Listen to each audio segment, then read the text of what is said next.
Very simply said, the difference between an option and a contract is the following.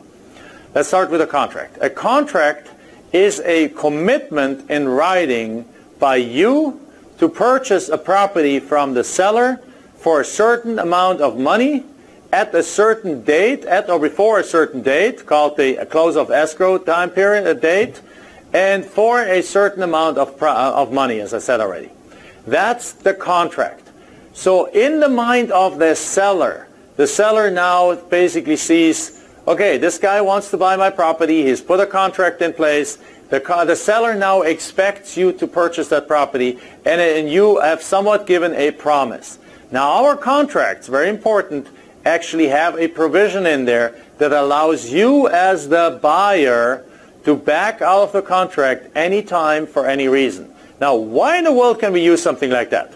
Well, very simply because we're dealing with people who no longer want their properties. We're not dealing with people that want to get the last dime out of it and want to lock you in and want to get a high escrow deposit. No, we're going to deal with people that are absolutely do not want their properties anymore. They have no more interest in these properties. They just want to get rid of these properties. They're willing to let them go for 10, 15, 20, 25 cents on the dollar, and they don't care about an escrow deposit. They just want to have the deal done. But still, a contract makes them feel, they will sign this document even with a provision that you can back out of a contract, but a contract will make them feel that as if you promised to purchase it.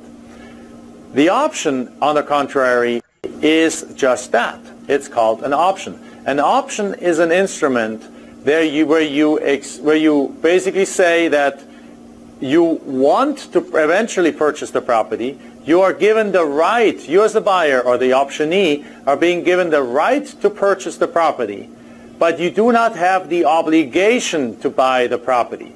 So it's a right without having to buy it. Now on the contract side, you technically don't have to buy it either, because you can back out anytime for any reason. But the option is a more weaker, in a sense, document, not weaker from a legal point of view, but the promise is weaker. You're not saying to the seller, hey, Mr. Seller, when you use an option, you're not saying, hey, Mr. Seller, I will buy this property.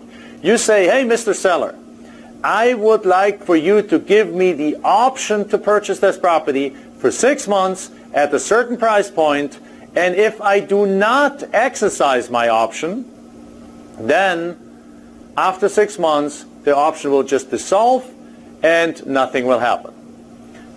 That's an option. So the seller doesn't expect you to automatically buy that property.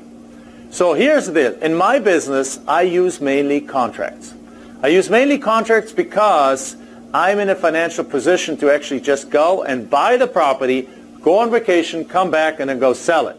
Many of the students, many of the people or students that invest in higher price property, they might be able to do that with smaller deals, but they're often not able to do that with really expensive deals. So if somebody comes across with a $400,000 property and you put it on a contract for $100,000, you might not have $100,000, or you might not be willing to put the $100,000 on the line for that property. And as a result, you can also use the option.